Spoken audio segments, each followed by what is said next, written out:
आइए आज हम मोशन इन वन डायमेंशन के सेकंड पार्ट में स्पीड, वेलोसिटी और एक्सीलरेशन से रिलेटेड बातों पर चर्चा करें।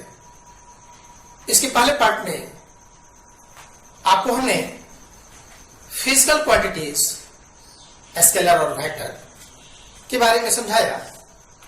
मोशन के बारे में आपने देखा, डिस्टेंस और डिस्प्लेसमेंट के अर्थ को समझा और दोनों के बीच डिफरेंस जो है उसके बारे में देखा।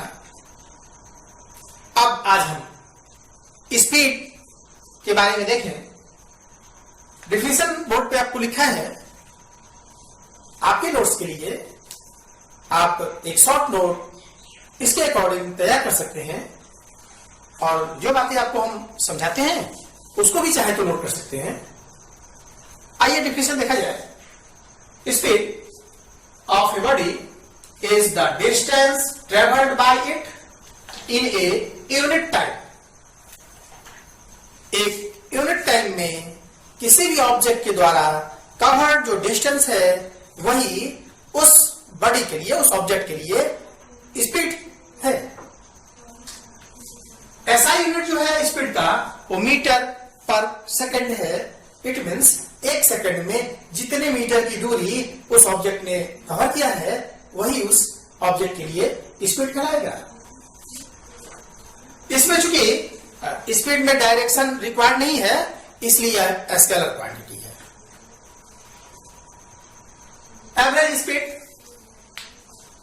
एवरेज के बारे में आप छोटे क्लासों से पढ़ते आए हैं, इसको हिंदी में औसत कहते हैं। सबके हिंदी मीनिंग ग्रीन कलर में आपको हमने लिखा है, आवश्यकता हो तो आप नोट करते रहेंगे। एवरेज स्पीड, एवरेज सबसे आप समझ जाएंगे। Total divided by total taken time, the quotient of the total distance travelled by a body divided by the total time taken by the body is called average speed.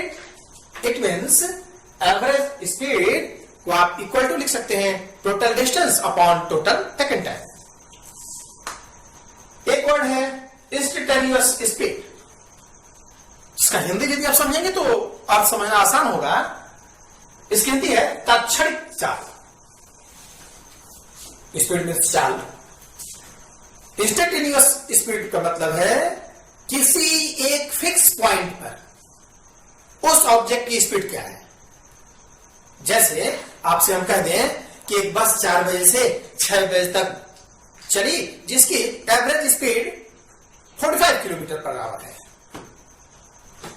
छोटे unit में metre per second का प्रयोग करते हैं और यदि larger दिखाना हो तो अमाउंट तो हम किलोमीटर पर आवर का उपयोग करते हैं स्पीड के लिए। तो 45 किलोमीटर पर आवर यदि स्पीड है तो इतना तो मुझे पता चला कि 4 से 6 के बीच में जो एवरेज स्पीड थी वो 45, लेकिन ये नहीं पता चला कि 4:55 पर एग्जैक्ट 4:45 या 4:55 मिनट्स पे उस वस्तु की स्पीड क्या होगी। यदि आपको यह पता करना हो कि 4:55 पर एग्जैक्ट उस बस की स्पीड कितनी है तो उस बस में लगे हुए स्पीडोमीटर के द्वारा यह ज्ञात हो सकता है। जैसे आप मोटरसाइकिल चलाते हैं तो सामने स्पीडोमीटर है ना, तो आपकी एक एवरेज स्पीड है। अपने घर से जहां जाना चाहते हैं टोटल डिस्टेंस को टोटल टेकन टाइम से डिवाइड कर देंगे, एवरेज स्पीड निकल जाए। लेकिन यदि आपको पता करना हो कि एग्जैक्ट उस मिनट पर किस स्पीड पर थे हम या अभी जो हम चल रहे हैं उसकी स्पीड क्या है, कभी ज्यादा कभी कम तो होता ही है। तो एग्जैक्ट किसी पॉइंट पर जो स्पीड स्पीडोमीटर बताता है वो इंस्टेंटेनियस स्पीड है किसी ऑब्जेक्ट की।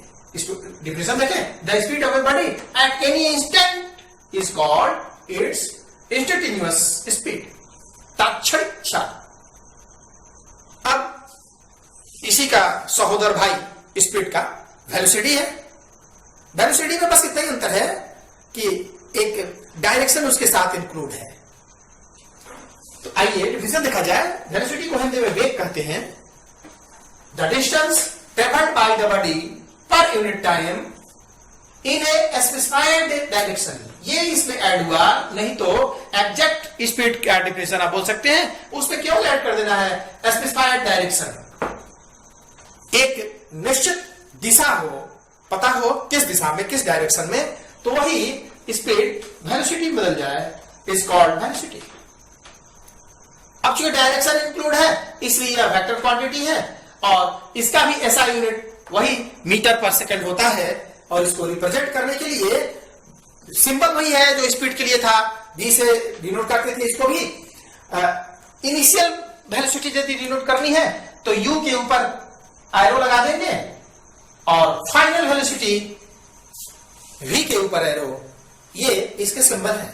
आइए वेलोसिटी के कुछ टाइप्स के बारे में समझें जो आपके लिए जानना आवश्यक है। First of all, uniform velocity, जिसको हिंदी में समान वेग कहते हैं। डिफिनेशन आप देखें, when a body covers equal distance in equal intervals of time in a specified direction, the body is said to be moving with a uniform velocity. जब कोई ऑब्जेक्ट किसी निश्चित डायरेक्शन में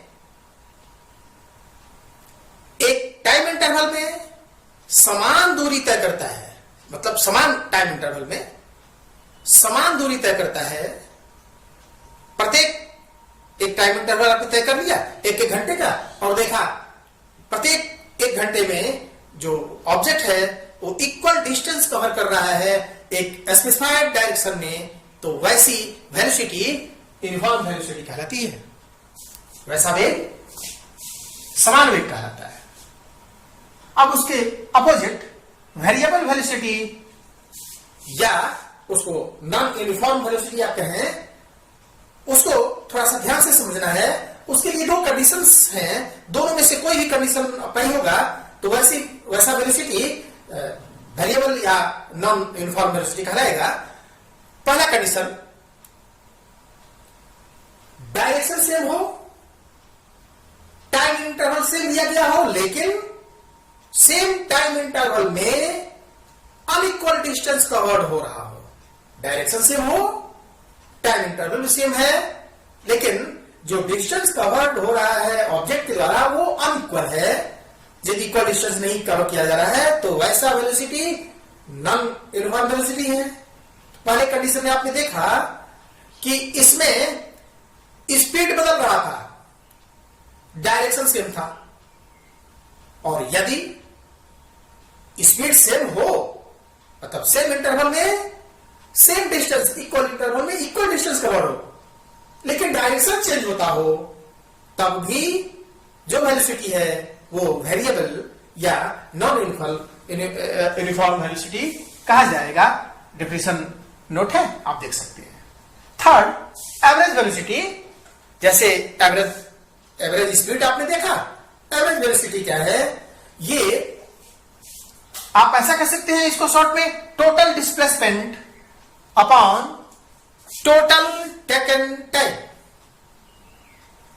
शॉर्ट में आप ऐसा कह सकते हैं, देखें, for a moving body the ratio of displacement to the time taken in entire journey is called average speed. Average speed के लिए आप एवरेज स्पीड, एवरेज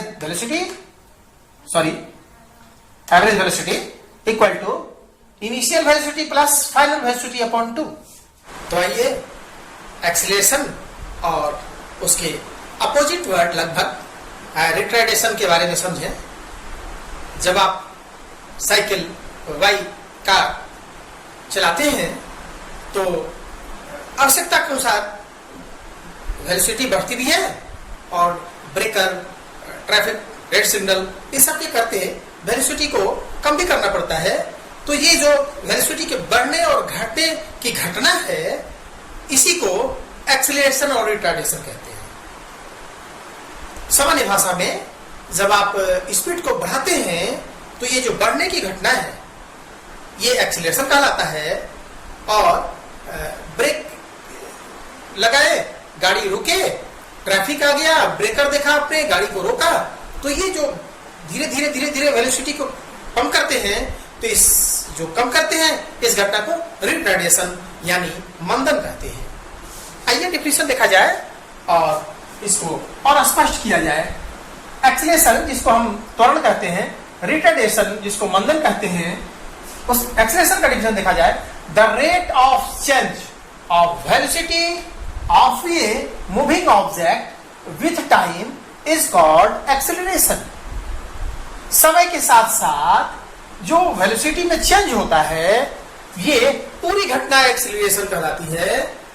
वो बढ़े और घटे कहलाता वो एक्सीलरेशन ही है, लेकिन नेगेटिव का एक स्पेशल नाम रिटार्डेशन भी है या डी एक्सीलरेशन। एक्सीलरेशन को ए से आप डिनोट करते हैं, स्मॉल ए से। तो जब वेलोसिटी बढ़े तो उस समय पॉजिटिव लेते हैं, और जब वेलोसिटी कम हो, एक्सीलरेशन नेगेटिव हो, तो उस समय माइनस ए से डिनोट करते हैं। यूनिट ऑफ एक्सीलरेशन देखा जाए, ये डिफिनेशन से ही निकला हुआ है। डिफिनेशन को ध्यान से पढ़े तो यूनिट अपने आप निकल जाए। The rate of change of velocity, तो rate of change of in velocity और किसके साथ, टाइम के रिस्पेक्ट में, तो अपॉन टाइम। जो यूनिट है चेंज इन वेलोसिटी वो मीटर पर सेकंड, और टाइम की यूनिट सेकंड है, तो इसलिए मीटर पर सेकंड स्क्वायर ये एक्सीलरेशन का यूनिट हुआ, मीटर पर सेकंड स्क्वायर। अब ये दो तरह का है, आपको हमने समझाया, पॉजिटिव एक्सीलरेशन और नेगेटिव एक्सीलरेशन। पॉजिटिव एक्सीलरेशन किसको कहते हैं? If the velocity of body increases with time then it is called positive acceleration or commonly referred as acceleration। केवल acceleration लिखा है तो आप वहां पॉजिटिव ही समझेंगे, denoted by a, small a। Negative acceleration जिसको आप retardation कहें, de-acceleration कहें, वो है when the velocity of body decreases with time, time के रेस्पेक्ट में, अकॉर्डिंग टाइम। जब वेलोसिटी डिक्रीज हो then it is negative acceleration और रिटार्डेशन और de acceleration and is denoted by minus small a. अब जो इंपॉर्टेंट है वो बात समझनी है, अगले चैप्टरों में भी जिसका उपयोग है वो है एक्सीलरेशन ड्यू टू ग्रेविटी। जब आप बॉल को नीचे से ऊपर फेंकते हैं तो धीरे धीरे धीरे धीरे उसकी स्पीड कम होती जाती है। एक पॉइंट होता है जहां उसकी स्पीड 0 हो जाए, और फिर ऊपर से जब वहां से 0 से शुरू किया आप ऊपर से, फिर धीरे धीरे स्पीड बढ़ती हुई आती है अर्थ पर। तो ये जब ऊपर जाए और स्पीड कम हो, ये जिसके कारण हो रहा है, या छत पर से कोई बॉल हम नीचे फेंके तो वहां से 0 था, स्पीड बढ़ना शुरू हुआ, ये जो स्पीड बढ़ने की घटना है ये किसके करते हैं? अर्थ के ग्रेविटेशनल फोर्स के करते हैं, ग्रेविटेशनल जो अट्रैक्शन है इसके करते हैं। तो जो ग्रेविटेशनल अट्रैक्शन है वो वैरी करता है प्लेस टू प्लेस। एवरेज जी जो है ग्रेविटेशनल फोर्स वो 9.8 मीटर पर सेकंड स्क्वायर है, लेकिन कॉमनली उसको लगभग या 10 भी प्रयोग करते हैं कहीं कहीं आवश्यकता के अनुसार या गिवन हो तो एक्सीलरेशन ड्यू टू ग्रेविटी देखें, when a body falls freely under gravity the acceleration produced in the body due to earth gravitational attraction is called acceleration due to gravity. It is denoted by small g। The average value of g, मतलब जो ये gravitational attraction है, is 9.8 metre per second square and nearly 10 metre per second square. तो यहां तक आज के video में, और फिर इसके आगे अगले वीडियो में।